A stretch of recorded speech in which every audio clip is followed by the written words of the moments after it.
The first one of the four you won was in '81 against West Ham. The second division side they were back then. I think they gave you a tough game, didn't they? They were never, for me, a second division side. They had some quality players, and they gave us a tough game. I remember going to extra time. It was 0-0.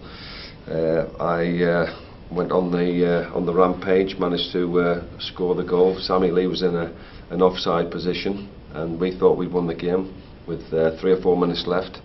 And then I think Ray Stewart came up with a penalty, and so went to the replay at Villa Park, and it was a fantastic game of football, really was. And all credit to West Ham on the particular day, but we just ran out winners through Kenny, who scored the goal.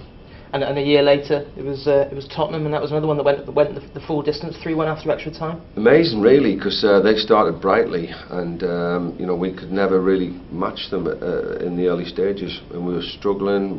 We created a few chances, and then, you know, up pops Ronnie Whelan again, and you know, scores a couple of goals and gets us to win the competition and pick the trophy up. And if I remember rightly, I think I was voted, I have to be corrected here, the man of the match on that particular occasion. I enjoyed the game. I thought it was a fantastic game of football. They were tough, they were hard to beat, got the early goal, but we managed to get something out of it, which was good for us.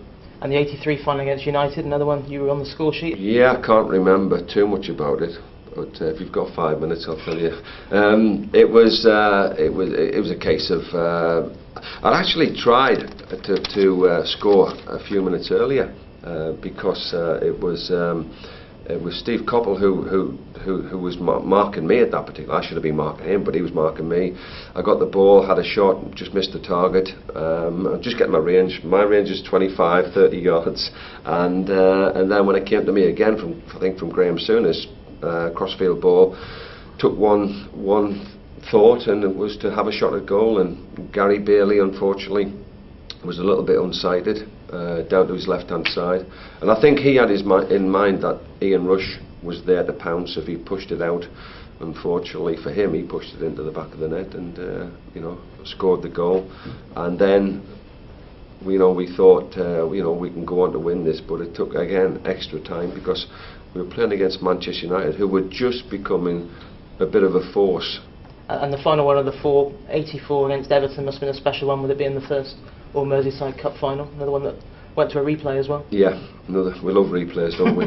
You know, talk about games in seasons, and we played probably in the high end of the 60s games each season, and this was another one that nothing was between the two teams. Everton again emerging as one of the top teams in that period of time, and you know, we got to Wembley, and this is so ironic. I actually scored in the final, but it was disallowed for offside, and to this day. Were you off? It wasn't me. Oh, right. It was Ian Rush at that particular time, but I think only his nose was offside.